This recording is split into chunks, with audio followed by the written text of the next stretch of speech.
Howdy, class. My small but dedicated Red Bluff class, film class.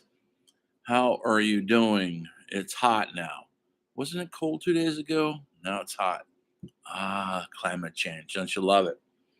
Anyway, I'll make this brief for those of you who are paying attention.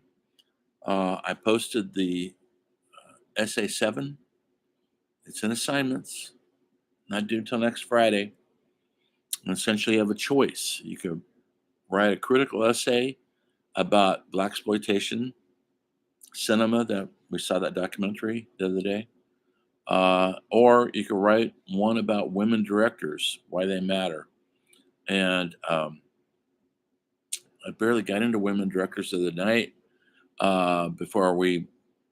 Before the class is over, I'm going to talk about that a little bit more right now. You choose the topic from those, either one. And I'm looking for something a little different this time. Instead of watching a movie and analyzing, you're kind of researching these genres or this movement of directors and cinema, and you're going to watch some documentaries, interviews, the whole bit. Do some research. Don't just copy and paste stuff out of Wikipedia. That's not good. That's not learning anything. Um, and this will expand your writing abilities. It's going to free you up for the last paper, which I'm going to sign this weekend. You're going to have, after this essay, there's going to be one more final paper due at the end of the semester, which is the 19th of May. And it's going to be a research paper, not watching a movie and analyzing, but you're going to research a movement, a genre. I'll be listing it. I'll talk about this more on Tuesday if you show up in class. And I'll be writing, it'll be broken down by genres or directors. You'll have about 5 or 6 things to choose from.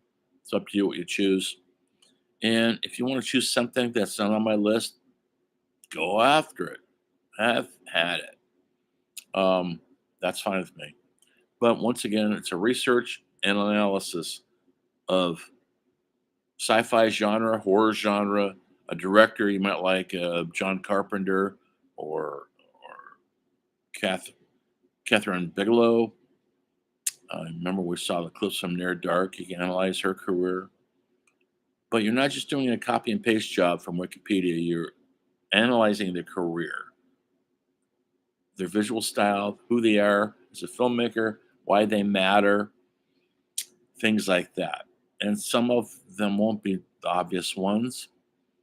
Hopefully, I'll throw some obscure people in there like Alejandro Jodorowsky. I'm going to talk about experimental cinema on Tuesday, and we'll be looking at El Topo by Alejandro Jodorowsky, Holy Mountain by the same director, David Lynch's Eraserhead, Andy Warhol films, Kenneth Anger films. Some of these films, they're not commercial, they're disturbing as well as experimental, meaning they're not the straight Hollywood story or lighting or design. We're going to be talking about that in full on Tuesday. So that'll be the final paper, which I'm going to list soon. And then also the other thing that you need to turn in. I'm going to open it up right now. You go turn it in between now and the class, and that is your journal. And yes, I don't care if you turn it in early. It's what we've been doing. In your journal, so it would be a weekly journal, 17 weeks, although this class was short. It wasn't 17 weeks. We started a month later, I think. And so it'll be how many weeks that it was. And you'll just cover each week. What was the topic? What did you read in the book? What were my lectures about? What did we see? What documentary did you watch? That's all. And then move on to the next week and do each week like a bullet point thing. Don't just add it all together like one big narrative. Break it down for me. Lets me know you paid attention. Lets me know if I got through to you, if it meant anything, how I can prove myself. And it's an easy 10 points, and some of you need it.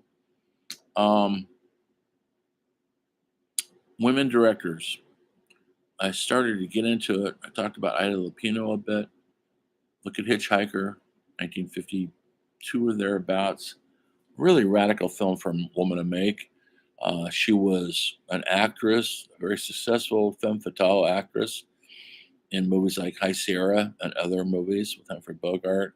But she wanted to direct. She wanted to get behind the camera, but that wasn't easy for a woman.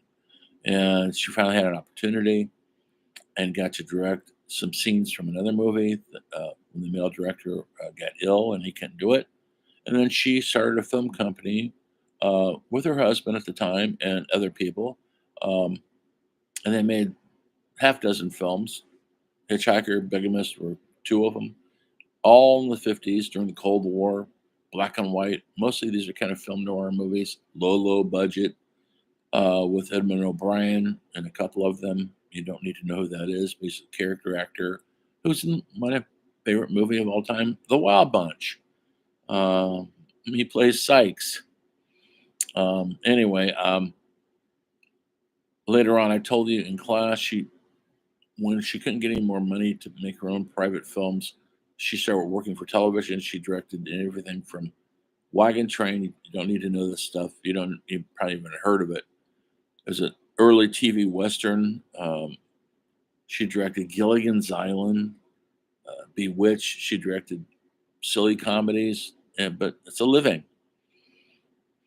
Later on, Sam Peckinpah got her out of retirement as an actress. In Junior Bonner, she plays Steve McQueen's mother. She's great in that. And she doesn't, she'd aged. She looked like a middle aged woman by then. No more of the femme fatale, but still intensely original in her vision and her career. There's another one, Shirley Clark. I never got to talk about. I'm going to post some of her stuff in modules. Look for it, Kathy. She was sort of a trust funder. They didn't call them that in those days, but she had some money coming in from relatives, and so she kind of dabbled in filmmaking and was an experimental filmmaker. Um, but she got a chance to direct this off Broadway play called The Connection, and she filmed it in 35 millimeter, folks. They actually had a little bit of money, and it's very well done, black and white, of course. And it's about some jazz musicians in the late 1950s living in New York, and they're all addicted to heroin, and they're all waiting for their connection. That's why it's called The Connection. And they break the fourth wall in it. There's a narrator who talks right to the camera, and it's a very effective film.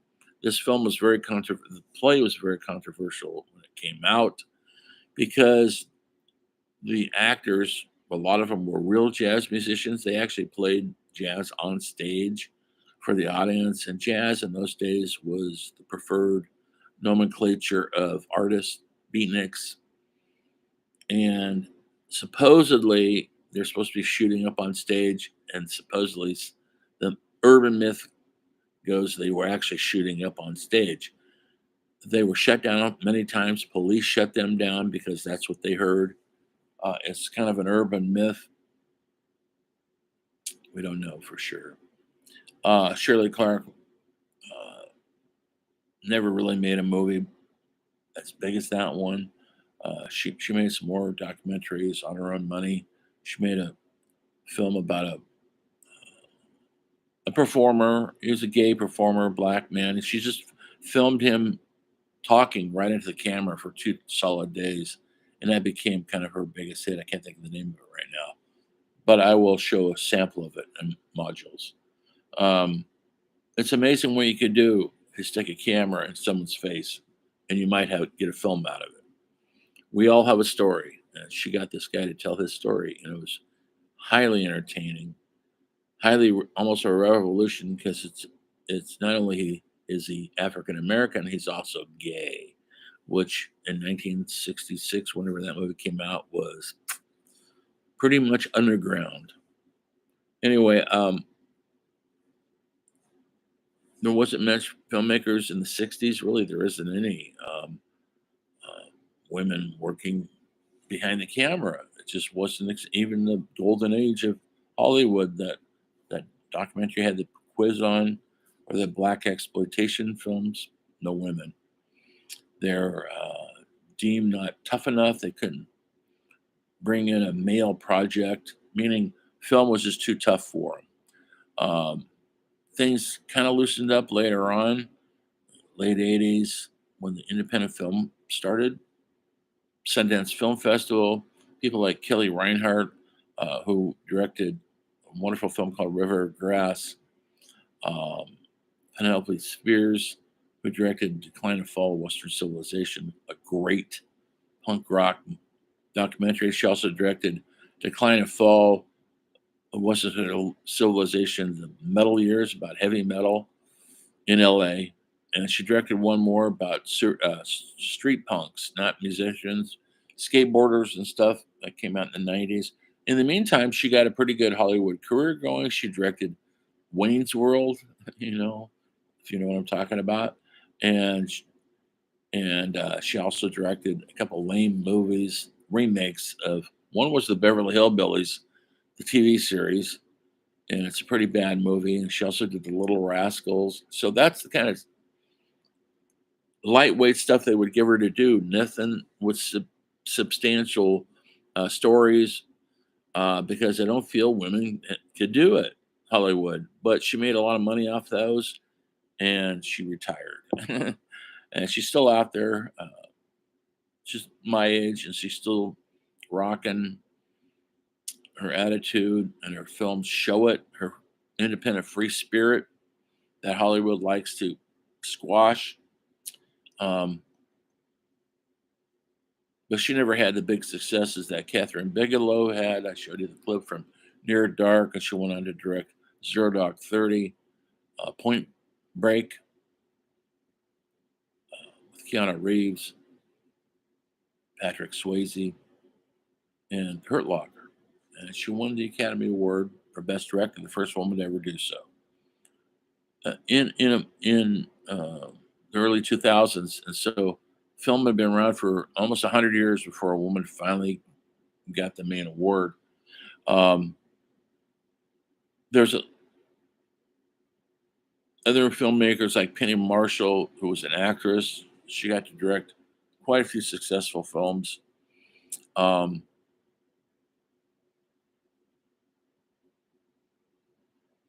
Early silent films, women were directors. They let them direct.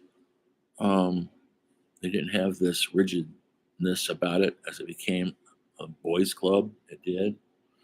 Um, anyway, the women directors are important when you're researching this.